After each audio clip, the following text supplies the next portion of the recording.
بسم اللہ الرحمن الرحیم۔ نبی کریم صلی اللہ علیہ وسلم کا ارشاد ہے کہ جو شخص قصداً بلا کسی شرعی عذر کے ایک دن بھی رمضان کے روزے کو افطار کر دے، غیر رمضان کا روزہ چاہے تمام عمر کے روزے رکھے، اس کا بدلہ نہیں ہو سکتا۔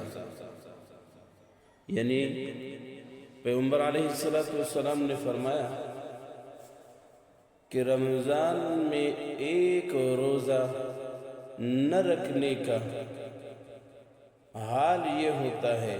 کہ اگر غیر رمضان پوری زندگی روزہ رکھا جائے تب بھی جو ثواب اور جو اجر اللہ تبارک و تعالی رمضان المبارک کے روزوں میں یعنی رمضان کے مہینے میں ایک روزے پر عطا فرماتا ہے، پوری زندگی روزہ رکھا جائے رمضان کے علاوہ، اس ایک رمضان کے روزے کے ثواب اور اجر تک نہیں پہنچ سکتے۔